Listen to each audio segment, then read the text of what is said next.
बेच रहे बकाया। नहीं, मैं तुमसे प्यार करता हूं, तुम ये जनाने की जरूरत क्या है? प्यार करते हो तो अंदर का विषय कहने की जरूरत, कहे इसलिए रहे कि तुम हमारी बात मानो, तुम हमारे अनुसार चलो, तुम हमें सुख दो। ये स्वार्थ है, ये वासना की पूर्ति ना कि प्यार है। तो हमें लगता है हम भगवान का आश्रय लें तो हमारा जो ओवर थिंकिंग है, जो व्यर्थ का चिंतन है, वो रुक जाएगा कि जो करना है भगवान करेंगे, भगवान मंगल भवन है, और हम नाम जप करें तो हमारा मंगल हो सकता है। गिरीश चंद्र मिश्र जी। राधे राधे। राधे राधे महाराज जी। महाराज जी, मैं कर्मचारी नेता हूँ, कभी कभी मन में आता है मेरे कि मैं इसे छोड़कर भगवत भजन में ही लीन हो जाऊं। नहीं, हमें लगता है कि जैसे कोई भी पद हो, चाहे ग्राम प्रधान पद हो, चाहे विधायक पद हो, चाहे सांसद पद हो, या जो भी पद है, ये पद समाज सेवा के लिए है। मान लो ग्रामीण 100-200 लोगों के लिए ग्राम प्रधान बना, तो मेले 10,000 के लिए बना, तो सांसद और बड़ा बना। तो जो भगवान हमको इस संसार में पद देते हैं, यदि हम उस पद के अनुसार सही ढंग से समाज सेवा करें और नाम जप करें तो हमें अलग से भक्ति करने की जरूरत नहीं है। वही भक्ति हो जाएगी। समाज सेवा सबसे बड़ी भक्ति है। आज हम क्या कर रहे हैं? बचपन से बाबा जी बनने के बाद हमको लौट के समाज सेवा में ही आना पड़ा। समाज से भगे थे और आज जीवन की पूर्ति समाज में ही होने जा रही है, क्योंकि बिना समाज की सेवा किए पूर्णता नहीं है। इस समाज का अन्न खाया, इस समाज से वस्त्र पहना, इस समाज में आज जी रहे हैं, तो इस समाज के लिए कुछ करो। अगर समाज के लिए नहीं करोगे तो ऋणी होकर जाओगे यहां से। तो समाज की सेवा जैसे आप लोगों को मिली है, तो आप अपने अधिकारानुसार धर्म पूर्वक यदि समाज की सेवा की जाए तो वो भगवान की भक्ति ही है और नाम जप किया जाए। हर्षा जी, यूएसए से। राधे राधे। राधे राधे महाराज जी। महाराज जी, तीर्थ क्षेत्र तो स्वयं पवित्रता का स्थान है, पर कभी कभी अनजाने में वहां कोई गलती हो जाती है, जैसे आचरण, वाणी या भावना में। ऐसे में शास्त्र के अनुसार उस भूल का प्रायश्चित कैसे किया जाए महाराज? नाम संकीर्तनम यस्य सर्व पाप प्रणाशनम। जिस तीर्थ में अगर पाप की संभावना बन गई है कि हमसे गलती हो गई, तो उसी तीर्थ में, जैसे वृंदावन में कोई त्रुटि हो जाए तो जाओ यमुना किनारे बैठो, 1 घंटा राधा नाम कीर्तन करो, सब खत्म हो जाएगा। जानबूझकर पाप मत करो। यदि अनजाने में या विवशतावश आप संभल नहीं पाए, आपसे गलती हो गई, तो फिर यमुना किनारे बैठो, नाम कीर्तन करो, वृंदावन की परिक्रमा लगा लो, बिहारी जी के दर्शन कर, उसी तीर्थ में ही उपाय कर लो, और उनको लेके मत आओ, वहीं नष्ट कर दो। अगर पाप लाद के लेके आओगे तो फिर ब्याज दर ब्याज बढ़ता चला जाएगा, क्योंकि तीर्थों का पाप बड़ा भयानक होता है। तो वहीं रुको और 1 आध दिन व्रत रहो, परिक्रमा लगाओ, नाम कीर्तन करो, वहीं उसको नष्ट कर दो, फिर आओ जी। अभिषेक कुमार सिंह जी। राधे राधे। राधे राधे महाराज जी। महाराज जी, मेरा प्रश्न है कि मैं अपने कार्य क्षेत्र में आगे बढ़ने और आर्थिक स्थिरता पाने के लिए पूर्ण निष्ठा से प्रयास करता हूं। अपने माता पिताजी की स्मृति में समाज के प्रति अपने दायित्व निभाने का प्रयत्न करता हूं, ताकि उनका नाम उज्जवल रहे। अक्सर क्षमता से अधिक कार्य करने के बावजूद प्रोत्साहन की जगह आलोचना ही मिलती है, जिससे भावनात्मक होने के कारण मानसिक और शारीरिक कष्ट होने लगता है, परिवार भी व्यथित हो जाता है। ये आपको ही नहीं, ये सबको मिलता है। ये प्रसाद सबको मिलता है। चाहे जितना अच्छा कार्य करो, तो 10 उसमें यदि आपको सपोर्ट देने वाले मिलेंगे, तो 2-4 आपकी निंदा करने वाले मिलेंगे। तो इसीलिए अध्यात्म आपको मजबूत बनाता है कि निंदा करने वालों की निंदा सुनकर दुखी ना होना और अपने सत्कार्य को और बढ़ाना। जो हम कार्य कर रहे हैं उसको और बढ़ाना, निंदा से प्रभावित होकर उसे रोक नहीं देना। हमको बातें इनमें नहीं मन देना, ये संसार कुछ ना कुछ कहेगा।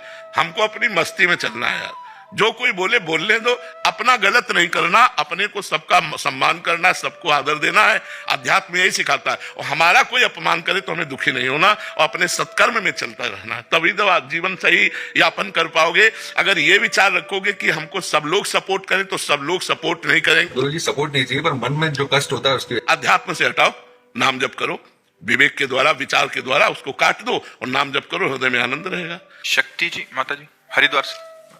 संत महात्मा जी का। महाराज जी, आंतरिक साधना की रुकावट सी बनी हुई है महाराज जी, इसे कैसे दूर? या तो वैष्णव अपराध हो गया कोई, और या फिर खान पान में गड़बड़ी है। 2 चीजों में देख लो। नहीं, आंतरिक साधना में कोई फर्क नहीं पड़ता बाहरी व्यवहार से। या तो किसी संत के प्रति अपराध बन गया है, चाहे वो मानसिक हो, चाहे वो वाचिक हो, चाहे शारीरिक हो, तो आपका भजन रुक जाएगा। या अशुद्ध भोजन हो गया तो भजन में गड़बड़ी हो जाएगी। अन्यथा भजन आंतरिक चलता रहता है, क्रियाएं भले सांसारिक हो, उनमें कोई परिवर्तन नहीं होता। आप हमारी बात समझ रहे हैं? आप किसी वैष्णव के प्रति, अगर संत के प्रति लघु भाव हो जाएगा तो हमारे भजन में रुकावट आ जाएगी। इसलिए हम मन से पूरे विश्व के जाने अनजाने में किसी संत से हमारा अपराध बनाओ तो हमें क्षमा मांगनी चाहिए कि हे संत भगवान, जो हमारे जाने अनजाने में गलती बन जाए उसे क्षमा करो, तो भजन फिर चलने लगेगा और भोजन पवित्र होना चाहिए। आश्रम में लहसुन प्याज नहीं चलता। हाँ ठीक है, लहसुन प्याज ही केवल भोजन का दोष नहीं है। भोजन का दोष धन भी है। किस धन से भोजन आया है। जिस धन से भोजन आया है उसका प्रभाव हमारे ऊपर पड़ेगा, भले वो सात्विक मूंग की दाल और रोटी हो, लेकिन वो धन अशुद्ध प्रकृति से कमाया गया है, पाप कर्म से कमाया गया है और मुझे दिया गया है, तो मेरी बुद्धि पर उसका फर्क पड़ जाएगा, उसको बुद्धि भ्रष्ट हो जाएगी। भीष्म पितामह जी, द्रौपदी जी, युधिष्ठिर जी और सब है सैया पर पड़े हुए हैं, जो बाणों की सैया पर, तो उनसे प्रश्न युधिष्ठिर जी कर रहे हैं, तो सटीक उत्तर दे रहे, तो द्रौपदी जी हंस पड़े। तो भीष्म जी ने कहा बेटा हंसे क्यों, उपदेश कोई हंसने वाला तो है नहीं। तो उनका इसलिए हंस रहे कि बहुत ज्ञान की बातें कर रहे हो इस समय, और उस समय ज्ञान तुम्हारा कहां गया था जब सभा में मुझे निर्वस्त्र किया जा रहा था और मैं चीख चीख के कह रही थी क्या ये धर्म है, तो आप जैसे धर्मात्मा पुरुष की बोलती बंद थी, क्यों नहीं बोले उस समय, और इस समय आप बोले हो। तब भीष्म जी मुस्कुरा दिए और बोले बेटा उस समय पापी दुर्योधन का अन्न खा रहा था, 6 महीना बाणों की सैया पर पड़ा, सारा रक्त निकल गया और भीषण कष्ट से, तो वो पाप नष्ट हो गया। अब मेरी बुद्धि पवित्र है, अब जो पूछोगे बिल्कुल धर्म संज्ञक उत्तर होगा। उस समय मैं नहीं बोल पाया क्योंकि पापी दुर्योधन का अन्न खाए हुए थे। अन्न का बड़ा प्रभाव होता है। किसी ऐसे व्यक्ति का धन अगर आश्रम में भी आ जाता है तो जो मतलब गलत तरीके से बट वो दे रहा है, तो उसका भी प्रभाव पड़ेगा। हम तो मतलब इतना तक महापुरुषों से सुने हुए हैं कि एक बार एक संतों की मंडली ग्राम से निकली, तो एक धनी मानी ने निमंत्रण दिया, सब संतों ने प्रसाद पाया और सुबह एक दूसरे की तरफ देखते हुए कहा कि आज तो हमारा संयम नष्ट हो गया। दूसरे दिन का हमारा भी नष्ट हो गया, तीसरे दिन का हमारा भी नष्ट हो गया। तो जो मुखिया थे उस संत मंडली के, उन्होंने कहा ऐसा कैसे हो सकता है, अन्न दोष से हो सकता है। तो उसको बुलाया जिसने पवाया था, तो उसने बताया कि हमारे संतान नहीं है, हम कामना से युक्त होकर के आपको पाए, तो सबका ब्रह्मचर्य नष्ट हुआ। मतलब भोजन का इतना बड़ा प्रभाव है कि धन भी पवित्र है, लेकिन आपकी कामना बनाते समय किस भाव में, वो उसका प्रभाव होता है। तो हम लोगों को ये देखना है कि थोड़ा हमारा जो लेने का ढंग है, अब जैसे अपने यहां है तो बिल्कुल भगवान के आश्रित है। अगर आप 100 रुपया निकाल के रखते हैं तो हम यही समझते हैं मेरे भगवान ने इसे प्रेरित किया है, क्योंकि मुझे पता है यहां वही दे सकता है जिसको श्री जी प्रेरित करेंगी। तो ये उनके मेहनत की कमाई है। वो 100 रुपया की दाल आएगी ना, और जब रोटी पाएंगे तो भजन होगा, लेकिन 1 करोड़ का जब व्यवस्था होगी तो भजन नहीं होगा, वापस में राग द्वेष ईर्ष्या काम क्रोध ये विकार होंगे। तो भोजन का प्रभाव हमारे ऊपर बहुत, वैसे भी कहावत है जैसा खाओ अन्न वैसा बने मन। तो अन्न कहां से खरीदा गया, किस पैसे से लाया गया, किस भावना से बनाया गया, उसका भी प्रभाव पड़ता है। इसलिए हम कहते हैं कि ज्यादा बाजार की चीजें भजन करने वालों को बनी बनाई नहीं पाना चाहिए, क्योंकि वो बनी बनाई तो अच्छी दिखाई दे रहे हैं, लेकिन बनाते समय उसकी प्रक्रिया शुद्धि अशुद्धि, और लघुशंका करके बिना हाथ धोए बना रहा है, उसकी शुद्धि अशुद्धि, उसके भाव, वो सब प्रभाव भोजन में पड़ता है। वैसे ही हमारी प्रकृति स्वभाव बन जाता है जैसा भोजन होता है। तो हमें 2 जगह देखना चाहिए यदि हमारा आंतरिक भजन रुके, किसी वैष्णव का अपराध या भोजन। भोजन शुद्ध और समस्त वैष्णव के प्रति नमन बुद्धि, तो खूब भजन डट के होगा।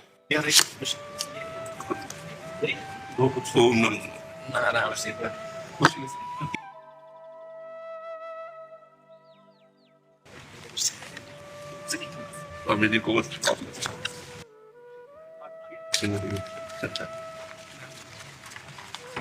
बड़ी कृपा करी, दर्शन दिए आकर। बहुत पहले महाराज जी आपसे मिलन हुआ था गंगा के किनारे। अच्छा, उस समय पीठाधीश्वर स्वामी विवेकानंद जी महाराज थे। थे विवेकानंद जी थे, सही करें। तो हम सर्वेश्वरानंद जी सब हाँ, साथ ही साथ रहे, कड़ाई में बिचर हाँ, साथ ही साथ बिचरे काफी सही। आप चले गए थे इधर को, हम उधर चले गए थे। अच्छा, आपको देखो स्मृति, हमें स्मृति भी नहीं है। यहाँ ब्रह्मावर्त बिठूर से लेकर घटिया घाट तक, घटिया घाट में हुआ था। योग वासे से चलता था। हाँ, योग स्वामी जी तो अंतर ध्यान हो गए, सुना सर्वेश्वरानंद जी। हाँ, वो हो गए, फिर सर्वदानंद जी थे, वो भी हो गए। और 20 साल हमको हो गए पीठ पर। बड़ी कृपा हुई, पूरी स्मृति जागृत हो गई आपके दर्शन से। अब श्री जी को संन्यास मार्ग से इधर लाना था, तो इसलिए आप जैसे महापुरुषों के दर्शन से ही कल्याण हो जाता है। वाणी से कुछ कह दें फिर तो सोने में सुहागा। उस समय मतलब आप ये समझ लीजिए प्रचंड वैराग्य का स्वरूप था। जिस समय स्वामी जी के साथ विचरण कर रहे थे, सर्वेश्वरानंद जी के साथ, प्रचंड वैराग्य का स्वरूप। और स्वामी योग वासिष्ठ का सुबह सुबह आहार मिलता तो और मतलब एकदम फिर स्वामी जी वहां से घटिया घाट से नैमिषारण्य की तरफ मुड़ गए और हम थोड़ा आप आगे चले गए। तो आपका भी शरीर बड़ा वैसा था। हाँ, बलिष्ठ शरीर था, बलिष्ठ शरीर था। अब तो किडनी फेल हो गई है और जाने का समय आ रहा धीरे धीरे। नहीं, अभी राधा रानी की कृपा है, ऐसा कुछ नहीं। अब हमें तो यही लगता है कि जाने का ही समय आ रहा है, क्योंकि धीरे धीरे जब हमारे साथी चले गए तो फिर धीरे धीरे हमारा भी नंबर आ रहा है। बहुत आत्मा का जैसा प्यार था सर्वेश्वरानंद जी से, बहुत अच्छे विरक्त महात्मा, और निरंतर साधकों को मतलब वैराग्य और आत्मज्ञान की तरफ प्रेरित करना। पर हमें ये लगता है जब तक शरीर स्वस्थ रहे तब तक वैराग्य ही प्रधान रहना चाहिए। वैराग्य तो नीम है। हाँ, वैराग्य प्रधान है। अब नीम कमजोर हो गई फिर सब कुछ। हाँ, समझो। हाँ, और ये जगत मंगल जगत कल्याण का जो एक धोखा है, ये भी बहुत बड़ा मतलब साधु के जीवन में धोखा पैदा कर देता है। जगत लगता है लेकिन है नहीं। परमात्मा लगता नहीं लेकिन है। वही मतलब जो एक ऐसा हो जाता है, चलो जगत कल्याण जगत मंगल पर वो मतलब कहीं ना कहीं बहुत सावधानी की जरूरत होती है, नहीं बहुत ऊंचाई से भी माया घसीट लेती है। ये महाराज साधन का विषय नहीं है, कृपा का ही विषय। हाँ, है तो कृपा का। कृपा साध्य ही है, साधन साध्य नहीं। बिल्कुल बिल्कुल बिल्कुल। बहुत और हम आकांक्षा करेंगे कि आप दर्शन देते हैं। आपके लिए स्वास्थ्य की मंगल कामना राधा रानी से करते हैं कि हमारे स्वामी जैसे ही प्रकाश और प्रकाशित करते रहे। महाराज जी कहाँ से?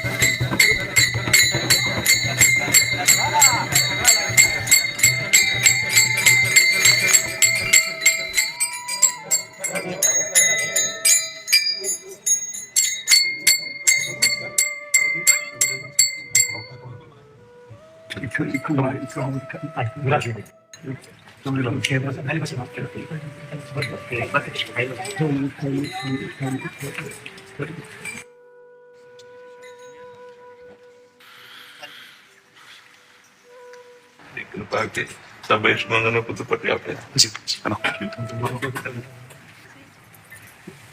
महाराज जी पूछ रहे हैं आप ठीक हैं?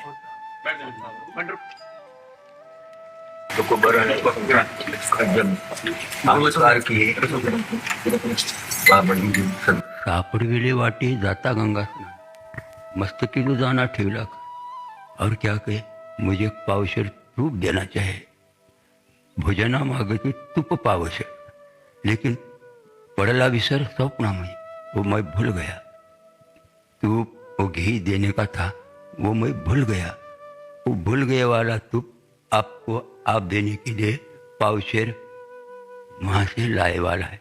ये तुकाराम महाराज जी का एक अभंग बोल रहे हैं। जैसे तुकाराम महाराज जी को प्रकट में तो गुरु दीक्षा नहीं हुई तो स्वप्न में गुरु आदेश हुआ था। तो महाराज जी बोल रहे हैं कि सुबह का समय था जब मैं गंगा स्नान जा रहा था तब गुरु मुझे रास्ते में मिले मुझे मार्ग दिखाया और मेरे सर पे हाथ रखा और फिर मुझे बोला कि मुझे 1 पाव घी वो देना। तो इतनी हड़बड़ी में ये सब हो गया कि तुकाराम महाराज जी बोल रहे हैं कि मैं घी देना भूल गया और स्वप्न से जाग गए। जो महाराज जी बोल रहे कि जो तुकाराम महाराज जी का एक स्वप्न में जो घी देने का बाकी था वो आज हम आपको दे दिया। अच्छा ये श्री जी की सेवा में लगा रहा। मौली की ये हाँ और वो वृंदावन की गोपी की अवस्था क्या होती है विरह कैसा होता है ऐसा लिखा है कि बस उन्होंने बोले घुणु बाजे घन घना वारा वाहे ऋण धुना भवत तारो कहा काना वेगी भेटावा मुझे जल्दी से जल्दी तुम्हारी भेंट करो जाए। हाँ अगर तुम मुझे सुमना की सेज डाली मुझे अच्छी नहीं लगती। सुमन की सेज हाँ शीतल है अच्छे लेकिन मुझे लिए अच्छे क्यों वो भगवान कृष्णा का मुझे विरह इतना हो रहा है तो मुझे कुछ भी अच्छा नहीं लग रहा है यहाँ पर का कुछ नहीं वही विरह से। चंदना की चोड़ी अंग अंग पूरी चंदन की वो चंदन लगता है सब आंखों में, वो मुझे आगे के जैसा बोल रहा है। क्यों? भगवान मुझे होना चाहिए, चंदन जी चूड़ी अंग अंग पूरी। और गायन करने वाले हमारे लोग हैं सब, बहुत अच्छा बात है। लेकिन वो बोल रहे तुम्ही गाता सुसोरे ऐकून जाई उतरे कोकिळेवर जाई तुम्ही बयान। हाँ बिल्कुल। नको नको, अब सुनना नहीं, बोलना नहीं, कुछ नहीं। नहीं, ऐसी मेरी अवस्था हो, गोपी की अवस्था हो गई। वृंदावन में रहने वाली गोपी की अवस्था अब में लिखी है। हाँ, तरुण विष्णु बोल उनको आगे बोल के बोला है, हाँ तुम्ही गाता सुसोरे ऐकून कुकड़ेवर जाए तुम्ही बयान। दर्पणी पाहता रूप न दिशे आपली, मैं अगर दर्पण में देखता हूँ ज्ञानोबा कहते तो मेरा मुंह मुझे दिखता है, मुझे उठल भगवान ही दिखता है। हाँ बिल्कुल बिल्कुल। ऐसा उनका विरह के कहना है। हाँ, हमारे अमृतादार करते महाराज से कुछ तो सुनो बोल के, ऐसा उनको कुछ तो हम बच्चे हैं, हम क्या आपके सामने सुनावे। आप कृपा करके हमको जो सुना रहे हैं, हमें दर्शन दे रहे हैं आकर, ये आपकी अहेतु की कृपा है। हम तो बच्चे हैं आपके दास हैं हम आपके, कैसे नहीं, मुझे ऐसा बैठना नहीं अच्छा मालूम ना सर, लंबा पड़ना ऐसा। सर मेरे लिए मांगना है, मेरे लिए मुझे दास बनाओ, ये तही मांगना है मुझे, कुछ नहीं। सबसे खास बात यही है प्रभु का दासत्व, खास बात प्रभु का दासत्व है। और वो प्रभु ने आपको दे रखा है, वो तो आपके हृदय में विराजमान है। महाराज हर समय सर पे विराजमान रहते हैं। अब दासता तो आपकी सिद्ध हो चुकी है, आपकी दासता परिपक्व हो चुकी है, पर दासता की भूख ही ऐसी है कि वो कभी परिपक्व लगती ही नहीं। ऐसा लगता है कोई कृपा करे मुझे प्रभु का दास बना दे, मुझे प्रभु का दासत्व दे दे। कभी भजन में, प्रेम में, दासत्व में पूर्णता ही नहीं अनुभव होती, क्योंकि प्रतिक्षण वर्धमानम, ये प्रतिक्षण बढ़ता रहता है, इसलिए हर समय अभाव रहता है। तन मन के बिछुरे नहीं, चाह बढ़े दिन रैन, कबहू संजोग न मानही, देखें भरी भरी नयन। तन मन के बिछुरे नहीं, ये प्रेम वृंदावन का ठाकुर का ऐसा है कि तन मन के बिछुरे नहीं, पर चाह बढ़े दिन रैन, और कबहू संजोग न मानही, देखे भरी भरी नयन। अरबरात मिलबे को निस दिन, और निस दिन मिले ही रहत, मनो कबहू मिले ना, ये ऐसा प्रेम है। इसमें जैसे अभी आपने बताया कि वो दर्पण में देख रहे हैं तो अपना प्रतिबिंब नहीं, विठ्ठल भगवान दिखाई दे रहे हैं। पी मूर्ति नयनन बसे, नेत्रों में प्रीतम की मूर्ति समा गई, वो कभी दूर नहीं, फिर भी दर्शन की लालसा है, फिर भी दर्शन की प्यास है। निरंतर नाम चल रहा है, फिर भी नाम जप की आकांक्षा है। प्रभु के दासत्व ही हमारा जीवन है, फिर भी दासत्व की आकांक्षा है। यह ऐसा विषय है ही कि इसमें कभी पूर्णता नहीं होती इसमें कभी पूर्णिमा नहीं आती, इसमें सदैव अभाव, अपूर्णता का अनुभव होता रहता है जी। पंढरपूर हरिपाठ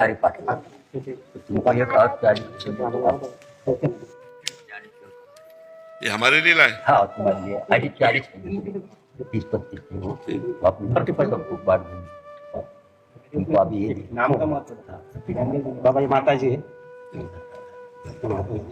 सब वैष्णवजन श्री जी का प्रसाद पाना उनकी बहुत इच्छा है। विठल विठल विठल